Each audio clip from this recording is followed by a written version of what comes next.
नमस्कार, मैं हूं प्रशांत। आप सबका डिजिटल प्लेटफॉर्म में स्वागत है। आज हमारे साथ हैं वरिष्ठ पत्रकार सत्यपाल श्वेत जी।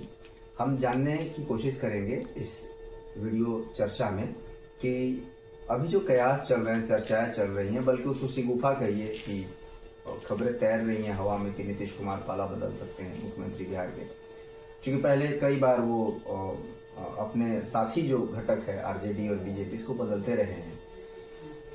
चुनाव में 1 साल से भी कम समय रह गया है विधानसभा के, तो क्या रुख हो सकता है, इस पर हम बात करेंगे। सर, बहुत बहुत स्वागत है आपका। धन्यवाद। ये जो शिगुफा चल रहा है कम से कम 1 हफ्ते से तो है, ठीक है, बड़े प्रमुख अखबारों ने कवर नहीं किया है, लेकिन जो छोटे खास करके इलेक्ट्रॉनिक मीडिया है, डिजिटल मीडिया है, या ऑफ द रिकॉर्ड कई सारे पत्रकार हैं जो राजनीतिक गलियारों में सक्रिय हैं, उनका भी कहना है कि कहीं ऐसा तो नहीं कि नीतीश कुमार का मन डोल रहा है।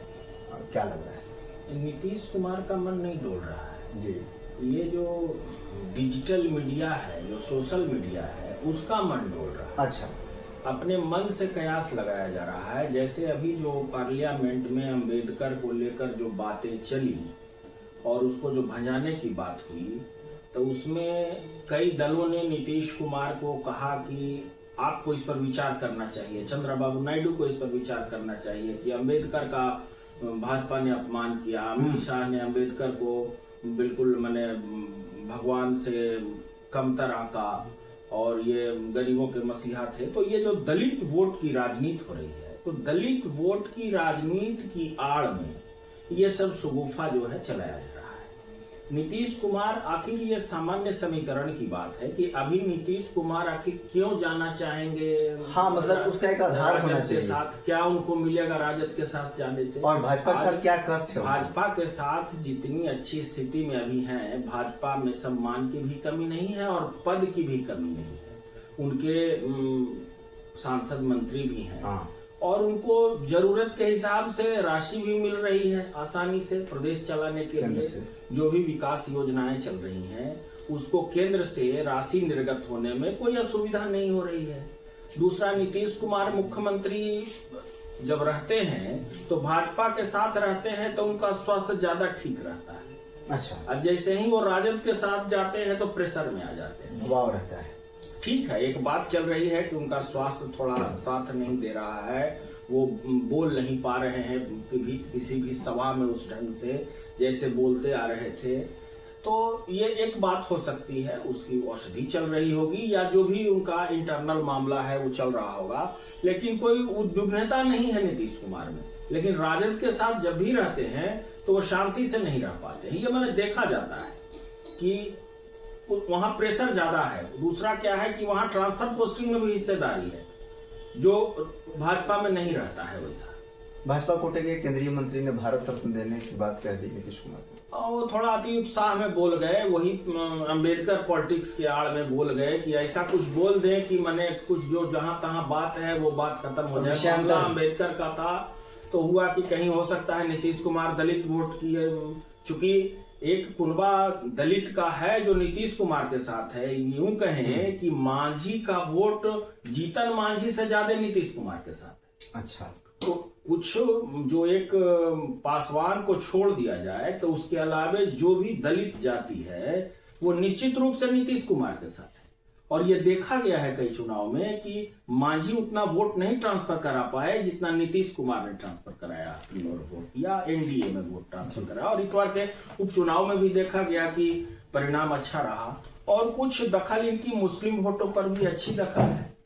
और बाकी सभी जातियां नीतीश कुमार के साथ है, जिन भी कारणों से है, नीतीश कुमार के विकास के कारण हो या नीतीश कुमार के स्वभाव के कारण हो, ये सबको साथ लेकर चल रहे हैं और एक पैटर्न बन गए हैं नीतीश कुमार तत्काल बिहार के लिए। अब भले पॉजिटिव पॉलिटिक्स हो या निगेटिव पॉलिटिक्स हो, लालू का भय दिखा के हो या जो भी हो, लेकिन अभी नीतीश कुमार की नैया बहुत अच्छे से चल रही है और नीतीश कुमार अभी प्रासंगिक बने हुए हैं। लोकसभा चुनाव में भी देखा गया कि नीतीश कुमार ने काफी अच्छा परफॉर्म किया और आज तो वो केंद्र की राजनीति की धुरी बने हुए हैं। उनके समर्थन से केंद्र मतलब की सरकार सीटों का चल रही है। समीकरण है अभी केंद्र हाँ, में। तो इसलिए वो पूरी बात जो है अंबेडकर प्रकरण से ये बात शुरू हुई कि नीतीश कुमार पाला बदल सकते हैं, चूंकि जो इंडी गठबंधन के सहयोगी हैं उनके कांग्रेस और साथ वाले, उनका कहना था कि आप जो है अंबेडकर का अपमान हुआ है, आप नीतीश कुमार से समर्थन वापस लीजिए। तो मैंने इस ढंग से उनको उकसा रहे थे। तो उकसाने को लेकर कई जो सोशल मीडिया है या फिर जो जितने ये पोर्टल हैं, इसी को एक माहौल बनाने की कोशिश, चैनल लोग हैं, ये लोग कुछ कहीं न कहीं से भ्रमित करने का प्रयास किया। ऐसी कोई बात नहीं है। कहीं भी धरती पर ऐसी बात होती, जमीन पर ऐसी बात होती तो कहीं ना कहीं ये बातें दिखती, केमिस्ट्री भी नहीं दिखती है। अच्छा, किसी नेता ने तो फिर कहा नहीं? किसी नेता ने नहीं कहा। उसके बाद लगातार दिल्ली में बैठक चल रही है, उसमें संजय झा शामिल रहते हैं, ललन सिंह शामिल रहते हैं, एनडीए की अगले बिहार विधानसभा चुनाव को लेकर, और यहां तक कि दिल्ली में जदयू चुनाव की लड़ने की बात कहा है, और जदयू कहा कि मैं भाजपा के साथ लड़ूंगा, मतलब गठबंधन में लड़ेगा, एनडीए के साथ लड़ेगा। तो जदयू अगर दिल्ली की चुनाव की, जो कि दिल्ली का चुनाव नजदीक है हाँ। और बिहार को लेकर भी बैठक चल रही है, हरियाणा में बैठक हुई है, सभी एनडीए के गठबंधन के सारे नेता उसमें शामिल हुए हैं कि क्या स्ट्रेटजी होगी, क्या कैसे हम लोग वहां करेंगे, इस ढंग से भी बात हो रही है। तो नीतीश कुमार बिल्कुल इंटैक्ट है अभी एनडीए के साथ। ये बिल्कुल गलतफहमी है और अब समय भी नहीं बचा है कि वो पाला बदल के कुछ इधर उधर पैदा कर सके। फिर सीट को लेकर भी ज्यादा दिक्कत होती है राजद के साथ एडजस्टमेंट में जी। भाजपा समझौतावादी पार्टी है और वो समझौता कर लेती है नीतीश कुमार के साथ कि चलो एक प्रदेश की बात है, थोड़ा मान लेते हैं। तो नीतीश कुमार ज्यादा कंफर्टेबल है भाजपा के साथ। ये जो शगुफा चल रहा है पिछले एक हफ्ते से कि नीतीश कुमार पाला बदल सकते हैं, लेकिन इस विश्लेषण में हमने पाया कि अभी नीतीश कुमार इंटैक्ट हैं एनडीए के साथ, और आने वाले चुनाव में भी पूरी संभावना है कि वो एनडीए के घटक दल के रूप में ही चुनावी मैदान में जाएंगे। आज की चर्चा में बस इतना ही। देश दुनिया की बाकी खबरों और विश्लेषण के लिए हमसे जुड़े रहिए।